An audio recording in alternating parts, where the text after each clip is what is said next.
말씀 보겠습니다. 시편입니다. 시편 29편 2절입니다. 구약성경 822쪽입니다.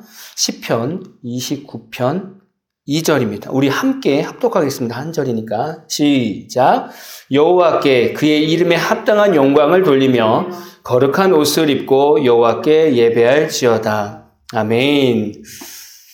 제가 여기 와서 하나님 이제 예배를 드려야 하는데 어떤 주제를 가지고 예배를 시작해야 될까요? 라고 하는데 제가 한 8개월 동안 이렇게 아무것도 안 하고 쉬는 적이 있었어요. 계속 말씀하고 기도만 하면서 계속 하나님이 붙잡아 놨던 시간이 지난 6월부터 바로 지지난주까지 그렇게 됐었어요. 그러면서도 계속 고민했던 게 참 예배가 뭘까? 참 목사가 뭘까? 참 교회가 뭘까? 이런 고민을 진짜 많이 했거든요. 근데 아직까지 사실은 완전한 결론을 못 내렸어요. 왜냐면 계속 설교하면서 하나님께 매달려야 되는데 요번에 설교를 계속 준비하면서 큰 주제를 가지고 준비할 때 하나님께서 감동 주신 건 예배였습니다. 내가 먼저 예배자가 세워져야 되는데, 내가 먼저 예배자가 되어야 되는데, 그래서 예배에 대해서 같이 말씀을 나눠야 되겠다. 그래서 이제 예배에 대해서 나누는데 오늘은 하나님의 영광에 대해서 같이 나눌 겁니다. 영광. 요즘에 이제 스포츠를 보면 프로 선수들이 많습니다. 뭐 축구도 그렇고 야구도 그렇고 프로 선수가 있죠.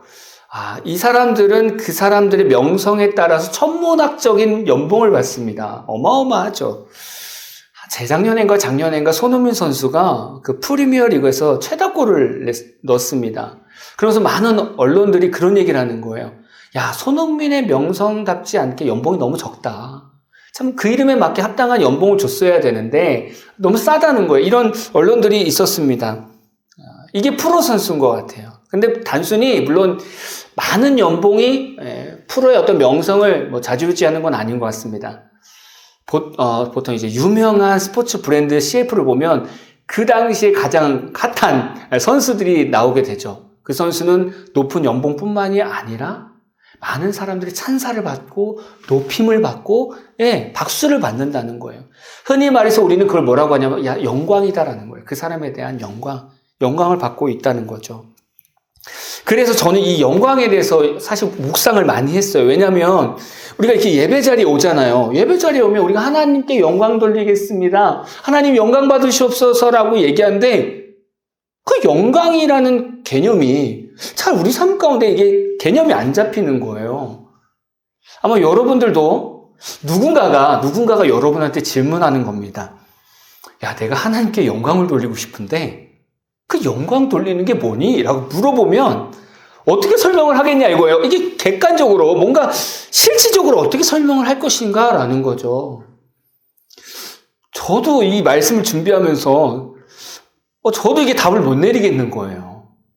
저도 이렇게 설교를 그동안 되게 많이 해왔지만 이 영광에 대해서 뭔가 구체적으로 묵상하고 설교해봤던 적이 별로 없었던 것 같아요. 왜냐하면 교회 안에서는 통상적으로 이걸 다 이해하거든요. 맞잖아요. 우리 하나님께 영광 돌립시다. 그러면 다들 끄덕끄덕해요. 우리 한 주가 하나님께 영광 돌렸죠? 다 끄덕끄덕해요. 그냥 암묵적으로 아는 내용이 영광입니다. 사실. 그래서 그냥 목회자들도 그냥 넘어가는 것 같아요.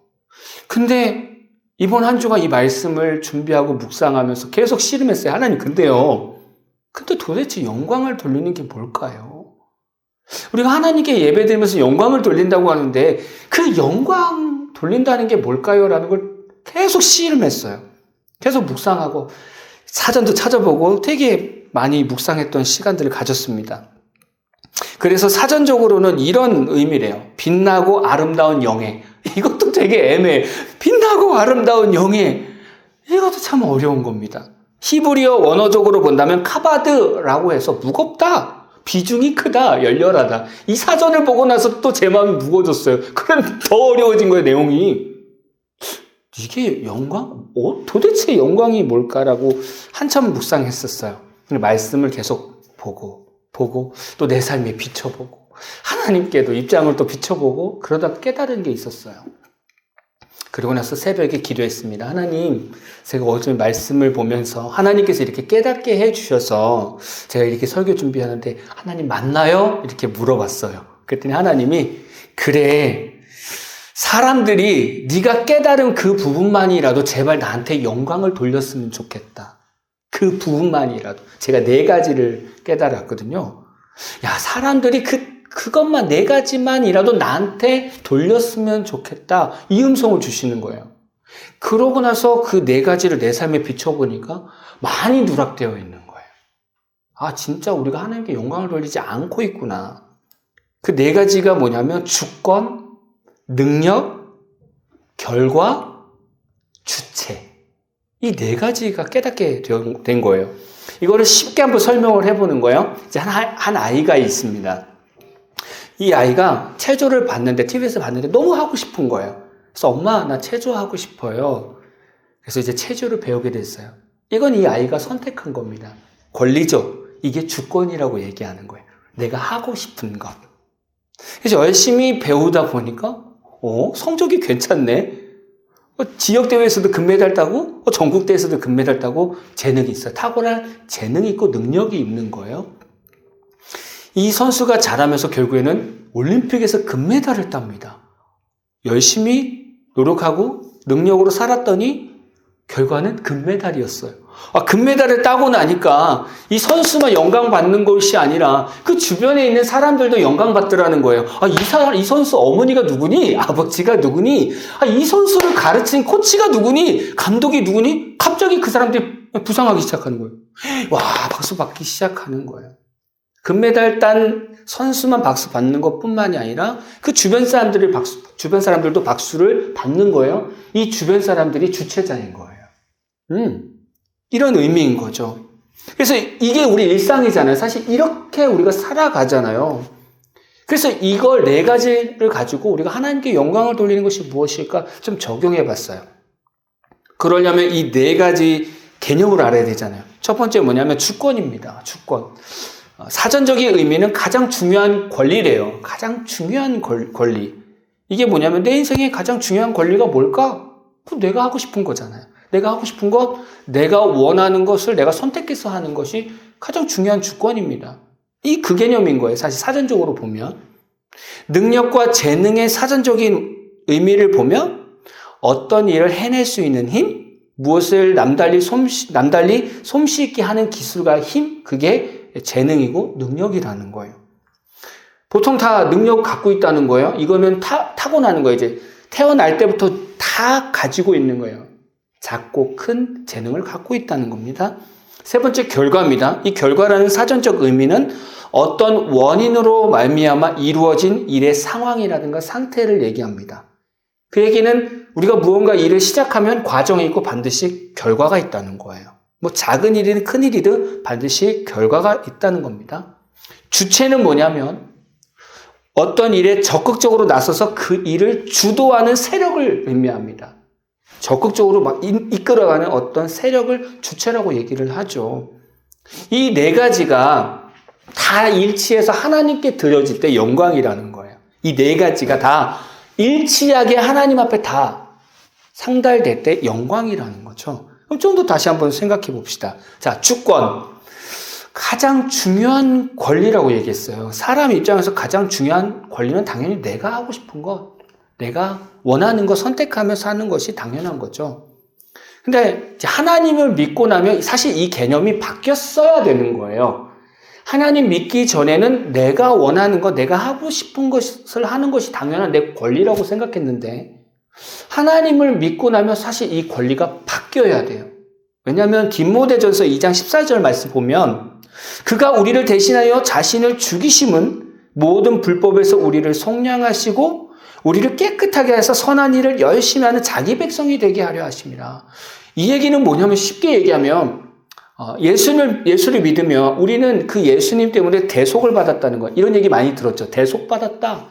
그 대속이라는 건 뭐냐면 내가 죄를 졌는데 누군가가 내 죄값을 대신 치렀다는 거예요. 그게 예수님인 겁니다. 그 대속을 치르면 우리는 어떻게 되냐면 구속을 받는다고 얘기해요. 우리는. 그게 뭐냐면 이젠 누구에게 속했다라는 얘기예요. 그러니까 우리가 예수를 믿으면 내 죄값을 예수님이 치르게 된 거예요. 그러므로 인해서 내가 예수님의 대속이 된 겁니다. 그래서 예수님의 사람이 되는 거고 하나님의 자녀가 되는 거고 하나님의 종이 되는 관계가 되는 겁니다. 그래서 내 주권이 이 시간부터는 내 것이 아니라 이제 하나님께로 옮겨져야 되는 거예요. 사실상은 내 주권이 아닌 거예요. 내 마음대로 살 수가 없는 거죠. 무엇을 선택하든지 내 주권은 어디 있다? 하나님께 있다. 이게 우리 크리스찬의 기본 개념이었어야 되는 거예요, 사실은. 근데 사람들이 왜 자꾸 내가 하고 싶은 걸 내가 하는 것이 맞다라고 생각할까요? 그거는 죄가 들어오면서, 죄가 내 안에 들어오면서 교만해지고 하나님과 단절되면서 내가 주인이 되었기 때문에 그래요. 그래서 그 주권을 내가 누리는 것이 너무나 당연했던 거예요. 근데 이거는 다시 원래대로, 원래 주인대로, 주인한테 돌려주는 거예요. 주권이 원래 하나님께 왔으니까 그냥 당연히 돌려드리는 건데 사실 이거 어렵습니다. 내가 원하는 것을 안 하고 하나님께 드린다? 쉽지 않다는 거예요. 근데 우리 삶을 보면 우리 생각으로 뭔가를 결정하는 일이 사실 더 많습니다. 내 마음대로 결정하는 일이 사실 되게 많아요. 한 주 동안 삶이. 그러고 나서 이렇게 우리가 주일날 모여서 하나님께 예배한다고 생각해 보세요. 하나님 영광 받으옵소서. 하나님 영광을 찬양합니다. 라고 봤을 때, 하나님께서 봤을 때, 아, 그렇구나. 근데 너는 한 주 동안 이것도 네 마음대로 선택하고 이것도 네 마음대로 선택하고 이거 다 내 주권인데? 아니 네가 내 주권을 가지고 행사하면서 어떻게 주일날 와서 영광을 돌렸습니다라고 얘기할 수 있지? 라고 얘기하는 거예요. 그러면 그 예배가 온전한 예배가 될 수 있겠느냐라는 거죠. 그렇지 않다는 거예요. 그래서 우리가 한 주간의 삶을 먼저 내 주권을 하나님께 드리는 삶이 사실 있어야 돼요. 매 순간 물어보면서 정해야 돼요. 근데 제가 이렇게 얘기하면 100이면 100 물어보는 게 뭐냐면 근데요 아무리 물어봐도 답을 모르겠어요. 하나님 뜻을 모르겠어요. 이렇게 얘기하는 케이스가 사실 더 많습니다. 그러나 하나님의 입장에서는 주권을 내어드리고 무언가를 하는 것과 주권을 내어드리지 않고 내가 무언가를 하는 것, 이것은 하나님 입장에서 완전히 다릅니다. 그 일을 바라보는 시선이 완전히 달라요. 그래서 우리가 무엇을 하든지 주권을 먼저 하나님께 드리는 한 주간의 삶이 있어야 돼요. 그래야 주일날 드려지는 예배가 참다운 영광이 될 수 있다는 거예요. 이게 이제 영광스러운 예배를 준비하는 첫 번째 자세입니다. 이제 두 번째 뭐냐면 능력과 재능입니다. 아까 사전적 의미가 어떤 일을 해낼 수 있는 힘이라고 얘기했어요. 사람에게는 누구에게나 다 어떤 일을 해낼 수 있는 힘이 있어요. 그게 뭐 학술적이든 예술적이든 행정적이든 무엇이든 간에 자꾸 그게 일을 할 수 있는 능력이 있습니다. 성경적으로 보면 그걸 은사라고 얘기하기도 하고 달란트라고 얘기하기도 하죠. 마태복음 25장에 보면 달란트 비유가 나옵니다. 25장 15절 보면 각각 그 재능대로 한 사람에게는 금 5달란트를, 한 사람에게는 2달란트를, 한 사람에게는 1달란트를 주고 떠났더니, 이 예화 아시죠? 주인이 종들에게 달란트를 맡기고 갔어요. 근데 그 앞에 뭐라고 하냐면 각각 그 재능대로 맡겼다는 거예요. 그러니까 종들마다 그 재능들이 달랐다는 거예요. 어떤 사람은 5달란트로 움직일 정도의 재능을 갖고 있었고 어떤 사람은 1달란트를 돌릴 정도 재능을 갖고 있었다는 거예요. 누구에게나 다 재능은 있는데 차등은 있다는 얘기예요. 내가 좋아하고 내가 하고 싶은 걸 아무리 열심히 해도 누군가에게는 되게 적게 느껴지는 달란트처럼 보일 수 있고요. 어떤 사람은 과분하게도 똑똑하고요. 말도 잘하고 다양하게 다 잘하는 그런 사람도 있어요. 어찌됐든 간에 다 저마다 재능들이 있다는 겁니다. 근데 우리가 어떻게 여겨요? 물론 부족한 사람들은 늘 부족하다고 좌절하지만 많은 것들을 갖고 있는 사람들 같은 경우에는 내가 열심히 노력해서 그래. 내가 열심히 공부해서 그래. 그나마 조금 철들은 사람들은 아이고 부모를 잘 만나서 그렇지. 근데 그 외에는 다 어떻게 생각해요? 다 내가 열심히 해서 내가 열심히 뛰어서 사업이 잘 된 거야. 내가 열심히 취업 준비를 잘해서 좋은 회사에 들어간 거지. 내가 고3 때까지 얼마나 열심히 공부했는데 다 내 능력이라고 생각하는 거죠. 요즘에 이제 미디어 시대잖아요. 그러니까 뭐 저도 이제 말씀 묵상을 매일 이렇게 새벽에 올리는데 보면 늘 신경 쓰는 거 저작권입니다. 사진, 영상, 음악. 저작권 문제죠. 그러니까 미디어가 발전하면서 제일 이슈가 되는 게 사실 저작권 문제입니다. 예전에는 막 썼어요. 뭐 그림도 막 쓰고 음악도 막 쓰고 이랬는데 유튜브가 막 활성화되면서 막 올라오니까 이제 뭐가 걸려요? 저작권이 걸립니다. 출처가 어디냐? 누가 처음 이걸 만들었느냐? 이 저작권 문제가 걸리더라고요. 그래서 잘못 쓰게 되면 저작권 쪽에서 연락이 옵니다. 이거 폰트 비용 내야 돼요. 이거 음악 비용 내야 돼요. 이렇게 연락이 와요. 저는 그거를 묵상하게 됐어요. 우리 재능? 우리가 태어날 때부터 하나님께서 우리에게 주셨는데 그러면 출처, 저작권은 어디에 있는 거예요? 하나님께 있는 거예요. 근데 사실 우리가 살아가면서는 그걸 의식하지 않아요. 내가 어떤 일을 되게 잘했어. 내가 연습 잘해서 그래. 근데 여기서 하나님이 주셨어. 야, 하나님 감사합니다. 어떻게 이렇게 저한테 이런 멋있는 재능을 주셨어요? 이러기가 참 쉽지 않은 거예요. 이게 쑥쑥 지나가는 인생이 됩니다, 그냥. 막 내가 즐기고 마는 거예요. 그러고 나서 주일날 온다고 생각해 보세요. 한 주 동안 막 내 능력으로 막 살다가 한 주 동안 와서 하나님 영광 받으세요 라고 하면 하나님 뭐라고 하실까요? 하나님이. 그래, 한 주 동안 너가 내 재능으로 돈 잘 벌었지. 그런데 너는 마치 자기 것처럼 열심히 살아가더라? 그거 내 건데? 이렇게 말씀하시면 우리는 무슨 할 말을 드리겠냐 이거죠. 하나님이 지혜를 주시고 능력을 주셔서 한 주 동안 일할 수 있었고 한 주 동안 돈을 벌 수 있었고 우리가 살아갈 수 있었는데 그 순간순간 삶 속에서 내가 맞아, 이 능력, 이 일처리 능력 탁월하다. 이건 하나님 거야. 이래본 적이 사실 별로 없는 거예요. 이것도 하나님 건데 저작권에 걸리는 거예요. 이것도 하나님께 돌리는 연습을 해야 됩니다. 다른 거 아니에요. 그냥 한 주 동안 살아가면서 잘하든 못하든 무언가 내가 해낼 때 하나님 감사합니다. 어떻게 제가 이걸 할 수 있었죠? 이거 하나님 은혜예요. 하나님 주신 재능입니다. 이거 하나님 거예요. 이렇게 일주일 사는 거예요. 그리고 와서 주일날 하나님 영광 받으세요. 그러면 하나님이 제가 어떤 영광을 돌리는지 알겠죠. 그래, 너는 일주일 동안 네 재능, 네 능력을 다 나한테 돌렸구나. 나는 더 큰 능력 줘야지. 이렇게 되는 거죠. 세 번째 뭐냐면 결과입니다. 결과라는 것은 어떤 원인으로 말미암아 이루어진 일의 상황이나 상태라고 얘기했잖아요. 그러니까 우리가 무슨 일을 하든지 반드시 결과는 나온다는 거예요. 그게 좋은 결과가 될 수도 있고요. 나쁜 결과가 될 수 있어요. 이 결과는 누구의 것인가? 라는 거예요. 우리 인생을 살아가면서 이렇게 받아들여지는 이 결과의 주인이 누구냐라는 얘기인데, 전도서 7장 14절 말씀 보니까 형통한 날에는 기뻐하고 공고한 날에는 되돌아보아라. 이 두 가지를 하나님이 병행하게 하사 사람이 그의 장래일을 능히 헤아려 알지 못하게 하셨느니라. 그 얘기는 뭐냐면, 그래, 네가 열심히 살아봐라. 좋은 일 있었어? 네가 잘해서 좋은 일 있었던 것 같아? 열심히 살아봐라. 나쁜 일 있었어? 네가 못해서 그런 것 같아? 이게 헷갈린 거예요. 매일 반복되는 삶 속에서 똑같은 일을 하는데도 어떨 때는 좋은 일이 있고 어떨 때는 나쁜 일이 있어요. 왜 그렇게 만드셨다고요? 하나님이 결과를 모르게 만들어 놓은 거예요. 왜냐? 결과는 나한테 있어 라는 거예요. 하나님 늘 우리한테 말씀하시는 거예요. 우리가 생각할 때는 이거 되게 좋은 결과 나올 것 같아. 프로젝트 괜찮은 결과 나올 것 같아. 근데 의외로 그냥 좀 안 좋은 결과 나올 때도 있고, 이건 죽 썼어. 이거는 망쳤어. 근데 의외로 반응이 괜찮아. 그런 경우도 참 많아요. 그게 왜 그럴까요? 하나님께서 우리의 인생을 그렇게 만들어 놨어요. 우리 인간이 결과를 정하지 못하도록, 어떤 일의 결과를 앞날을 내다보지 못하도록 만들었어요. 그래야 하나님을 찾죠. 그래야 하나님이 계신 것을 이해할 거 아닙니까? 우리가 살아가면서 결과, 좋은 일 있을 때, 이게 문제예요. 좋은 일 있을 때는, 그래, 내가 잘 준비했어. 근데 안 좋은 일 있을 때가 문제예요. 안 좋은 결과가 왔을 땐, 하나님 내 기도 안 들으시나? 하나님 나 잠깐 이렇게 밀어두셨나? 나 미워하시나?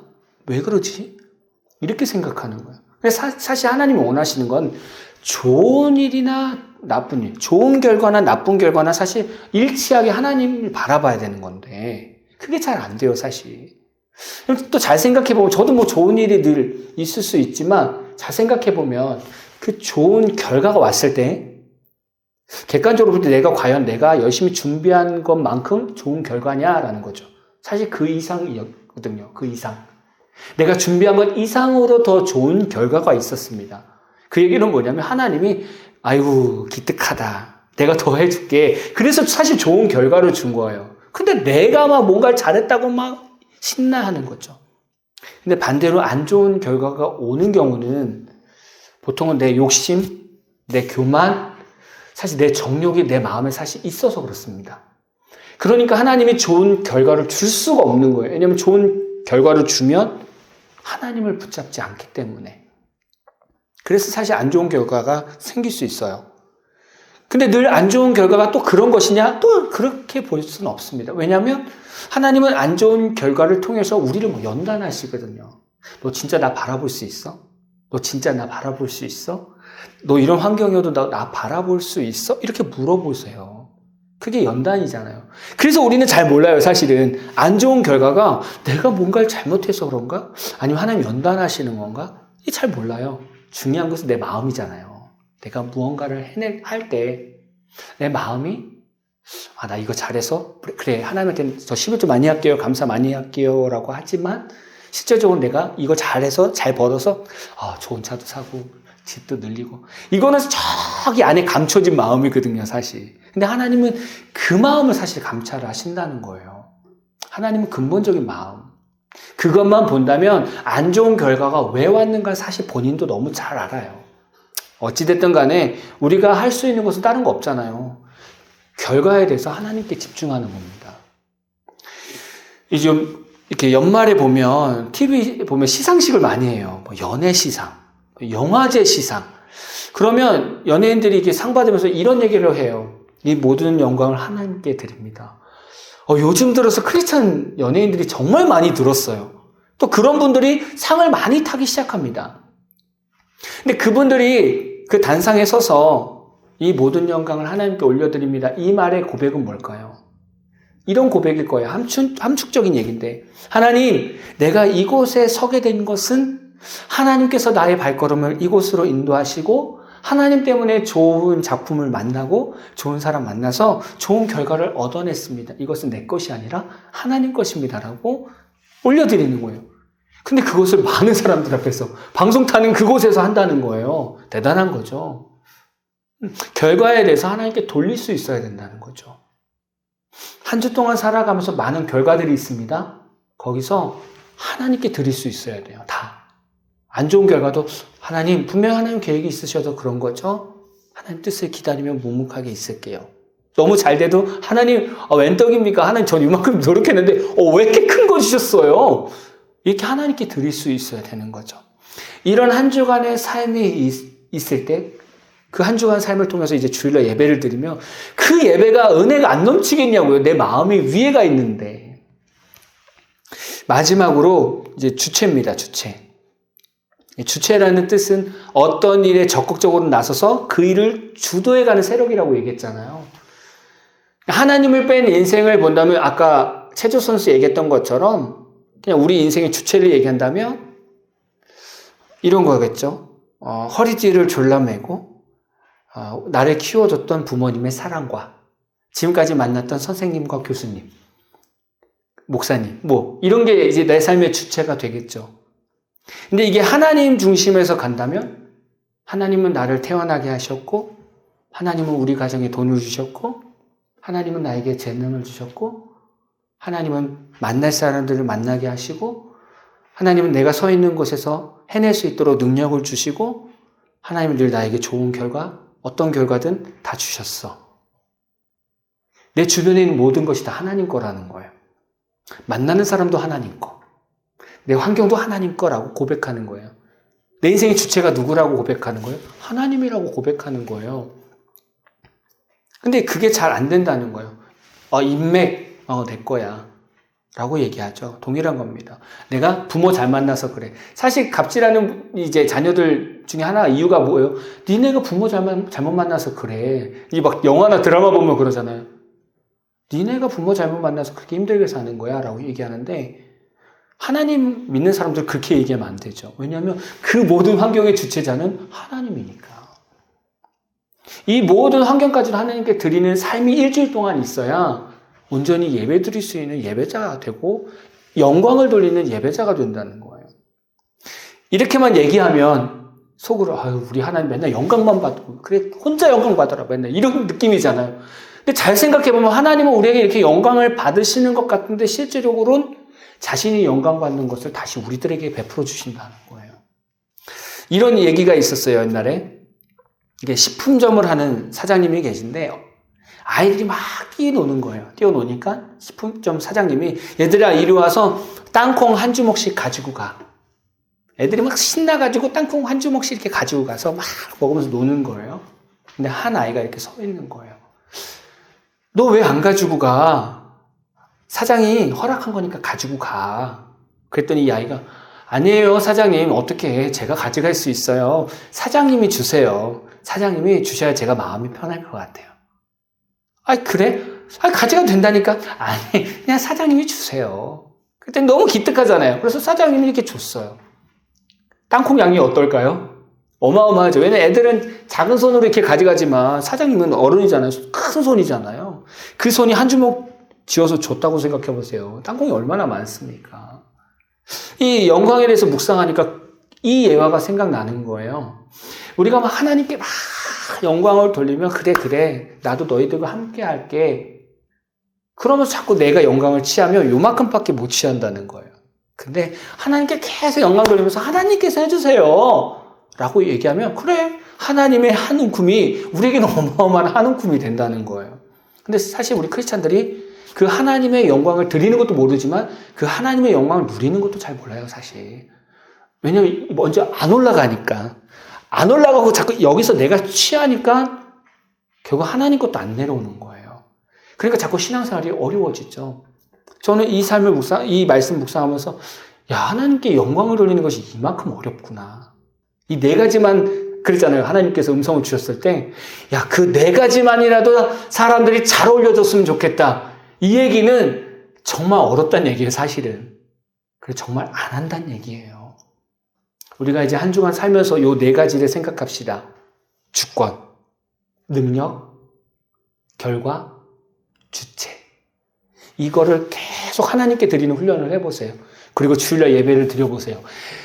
목사님 설교가 어떻든지 찬양이 어떻든지 아무 상관없어요. 그냥 막 내가 하나님 앞에 막 집중이 될 거예요.